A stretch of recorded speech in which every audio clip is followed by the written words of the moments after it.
Hey guys, Andrew here. Just need to do a wrap up of the Siege of Asphodel Bridge Chapter 2. I know this is a little bit later than I would have liked, between work life and trying to find some markers that you could actually see the territories behind, which as you can see didn't happen, so we've gone for coloured dice. But this is where the map stands at the moment. So as we were saying at the end of Chapter 2, for anybody that was at the combat company with us, it's still absolutely neck and neck. But as you can see, quite a few of the territories have been taken by either side.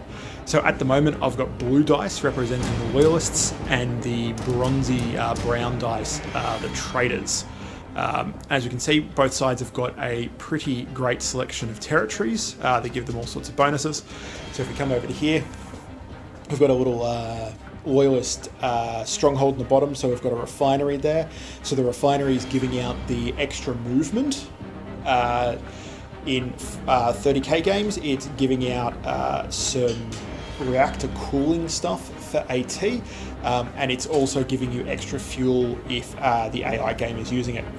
There's also a hive there, so the hive is giving you extra campaign points when we tally them up at the end of an event day. So hives give you an extra 5 campaign points, which is pretty cool. And the AT is obviously, you've got to play Titanicus to take that territory there. If we move up a little bit here, we get into territories 3, 5, and 9. We've got another hive there that's taken by the loyalists. We've got 5 is just a territory, and then 9 is an armory. So the armory is the one that gives one of your units a whole bunch of rerolls to hit, or it can give a Titan rerolls to hit on one of its weapons, which is really good. Then the traders have started to come in and take a little bit of territory in 7 and 8 there. So the traders actually have an airfield up there in a hive. So the airfield's one of the best ones to have as far as special territories go. So that would allow traders to pick any territory on the map to attack into. They don't need to have a territory near it on the border. So when you're allocating attacks, so say in this case here, the loyalists could attack into 13, 10, 24, but they couldn't attack into 23 because they don't have any territory around it. If you have an airfield, of which both sides do, so there's a loyalist airfield down here in 31, that allows you to have one move in the strategic phase that jumps into a territory that you don't have something next to. The other thing the airfield can do for you is it can give you a free deep strike or airdrop in 30k, along with a really nasty carpet bomb. So you get a whole bunch of marauder bombers come through and bomb the crap out of stuff. We've seen that work really well. We've also seen it absolutely decimate the owning player's army by accident as well. So there's some big scatters on it, but big risk, big reward. And you can sort of deep strike a unit that you wouldn't usually deep strike, which is really cool. The other sort of territories on the map that we've got is, you'll see this one down here, 39, that the traders have. So this is an Aeronautica Imperialis one. So this is like an island archipelago that's coming off the bottom here on Charon 2. And this is a planetary defense position.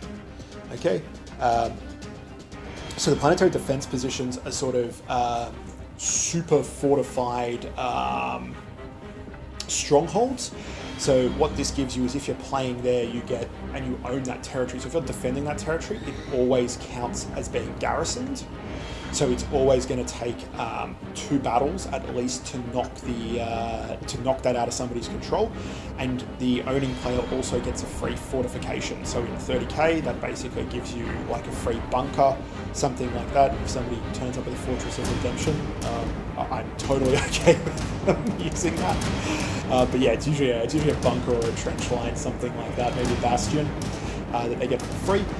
In AI, you get a whole bunch of free ground turrets, so you can take some manticores, some hydroflak guns, that sort of stuff, which is really cool. And then if we go up a little bit here to territory 42, which is also another AI territory, and it has POB, so that's a planetary offense battery. So these are the planet side laser batteries, missile silos, and things like that exist on Charon 2 and make it a garrison world, as you can see here with the map heading. And what these ones do is they can neuter your opponent's reserves in a lot of games, so it costs them more to bring. It takes them longer to bring reserves in most of the games. The other thing that you can do with this is if you use this in the strategic phase, you can point it at one of your opponent's benefits. So say you could point that planetary offense battery down here at this refinery, and basically what that means is that the loyalists would not be able to use their refinery bonus for that that round, so it would stop that from happening. So there's a couple of POBs, I'm pretty sure, is there one? Maybe there's only one. No, there's two, sorry. So we've got a trader-owned one on 42, which is AI, and then over here we have 13, which is not taken by anybody, but obviously the loyalists are sitting there in 5, 9, and 12, ready to come down and take it. So they're pretty powerful ones because you can sort of turn stuff off. There's also another one over here in Territory 1, which is next to a loyalist hive. But there's also a trader airfield there. So I mean, they're up for grabs. They're super important. There's 3 of those. So there's a lot of really important sort of special territories here. But the other thing I guess to sort of remember is that because of the way that this map works, and you have to be next to a territory to take it, one of the things that you'll sort of find over the next few events is that if you want to expand, take more territory, and get those all-important campaign points, which is sort of, you know, how you win the campaign, people are going to have to sort of take some chances, use those airfields to drop in and grab some territory. So like, especially in the middle of the map here at the moment, there's not a whole lot taken. The loyalists have kind of strung themselves across the map a bit. Traders definitely have a stronghold up the top, and then they have little sort of bits around. There's a little loyalist bit over here, and there's a trader bit up the top. So that's actually going to be probably pretty good for the traders because they can push in a lot of places, and they've got those airfields. But you know, the loyalists have got an airfield as well, which gives them a free drop. So definitely, actually, there you go. Traders have got 2 airfields. Which is pretty good. They've got 43 as an airfield as well, so that would give them 2 drops during the strategy phase to put them wherever they want, which is really, really cool. So, yeah, that's the map, how it stands at the moment, guys. Don't forget, obviously, blue dice for the loyalists, brownie bronze dice for the traders. One thing we're going to start from this event moving forwards, which is Chapter 3, is going to be... you can spend, well, your War Masters will be able to spend campaign points, to garrison territories to make them harder to take. So if you were the Loyalist War Master and you decided you really wanted this refinery here to be harder to take, you'd be able to pay a bunch of campaign points that come off your total, and that would become garrisons. But that does mean that if anybody attacked them out of 32 or out of 30, it would take 2 games at least to take that territory over. So you can really start to build up around a few garrisoned points and sort of make it very difficult. And then it sort of becomes a bit of an issue for your opponent working out, you know, do you really want to knock that territory bonus over, or do you want to go and try and take some other territories? So guys, that's pretty much how the map is going. The last thing I'll just do at the moment is jump over to my computer here. Apologies for the mess that you can kind of see. I'm just on my kitchen at the moment. So currently the way the scores sit is we have loyalists at 169 points and the traders are at 157 points. That's up from 108 and 92. So as you can see, there's still really not a whole lot of gap between them at the moment. And as far as we're kind of concerned, that basically still puts it on very even footing. Which is pretty cool. And I think your territory numbers are also pretty close to being the same. I think if anything, there's probably 2 or 3 territories in it one way or the other, but that's not really important. It's these campaign points you can see here. So don't forget, to get campaign points, you can do a whole lot of different things. You can bring fully painted armies, which is really cool. You can write fluff for your armies and your engagements in between rounds. You don't have to write fluff. You could draw pictures, seen some cool sketches in the past, any sort of, I mean, you could do an audio drama, that'd be interesting. But there's a whole lot of things you can do there. Obviously, winning games, drawing games, and even losing games gives you campaign points, which is really good. As well as, you know, if you take things like hives, you get bonuses to campaign points, and the rest of it. So that's really, really cool. You can bring a table of terrain. If you bring a table of terrain, each event you do that for, you get, I think it's sort of 10 campaign points, so that's pretty important. What we'd really love to see is that both sides are bringing, you know, 2 or 3 tables aside. Makes my life in the morning very easy if I'm not packing 50 tables into a car for sure. And we're happy to reward that with campaign points as well. So guys, the last thing I just want to run through in this video is just to say that our next event has been locked in for Saturday the 3rd of October at the Combat Company, which is really awesome. I know it's a little way off. We've sort of, and when I say we, I mean the EOs, so Rob, Doug and myself, we've decided that we're going to continue running the Siege of Asphodel Bridge past the end of 2020, just because of COVID and everything. We didn't want to rush it. We all have obviously lives, as you guys do, work, family commitments and the rest of it, so we can't go back to what we did a few years ago, which was sort of 2 events every 6 weeks. So yeah, look, what we're going to do is probably run it a bit into next year, which is completely okay with us. Hopefully it is with you guys. There's no reason it needs to end in December. So we'll probably run it into probably January, February, March. That'll give us the full number of events we always wanted for this event series, and means we can really get stuck in and get this map covered, have some really cool fights, and hopefully have some amazing lore come out of it as well on the battlefields of Charon 2. So for the event on the 3rd of October at the Combat Company, like the last 2 events, the tickets are up for sale on the Combat Company website.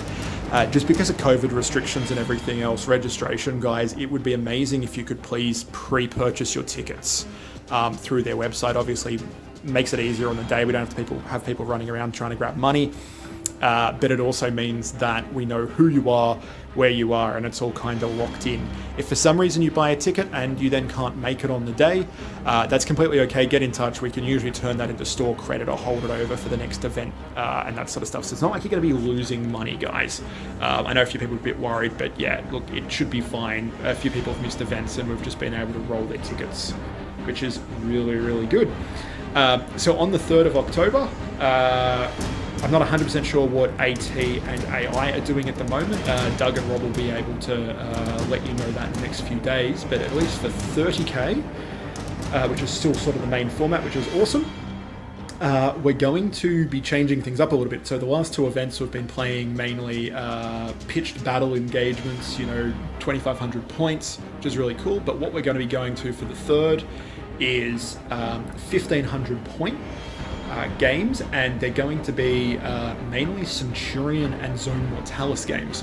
So we've got, here at the Loaded Dice, we've got a really awesome Zone Mortalis table that we painted up a few years ago, so that's going to be making an appearance. We've also got, obviously, a bunch of other tables set up for Centurion. So if you've never played Centurion before, we're going to put up the rules packets for that. But basically, it's about using infantry, dreadnoughts, but not sort of tanks and super heavies and those sort of things. So it's a really sort of high intensity, because you can usually play 1,500 points. We're going to be playing on 4x4s. So super high intensity. It's a chance to bring units that don't work particularly well in very large games. So a really good example of that might be something like Templar Brethren for Imperial Fists. Usually you need to put them with, into Spartans and stuff like that. Whereas in games of Centurion, you can sort of get them out and use them without, having to chuck them in transports, because you can't take the transports. So we'll put all that sort of stuff up. And we'll let you know what's going on in a little bit more detail. We'll put out sort of an addendum to the players pack for AI, AT, and for 30k, so look for that this week. And hopefully we'll see everybody on the 3rd of October. We'll be doing a few more videos. Don't forget, you've still got time to write your fluff up. And if anybody hasn't done it, make sure you're progressing your characters and letting us know what they've kind of got. If you need some help with that, send us some messages and we can kind of help you out. It's using the progression system from pretty sure it's book 3. The book 3 black book. So if you don't have a copy of that, let us know. We can sort of sort you out in that case. But guys, thanks for listening. Once again, sorry it's been a little bit late getting this out there. Hopefully we'll get the tokens sorted out for the 3rd, so it makes life a little bit easier when we're looking at the map in the strategy phase. And yeah, tickets available, I think, from today or tomorrow on the Combat Company website if you'll come to their events tab, and we'll also be putting up an event on Facebook with the links in it and everything else. So guys, until next time, thanks so much for being part of the Siege of Asphodel Bridge so far, and hopefully we'll see you at Chapter 3 on the 3rd of October at the Combat Company.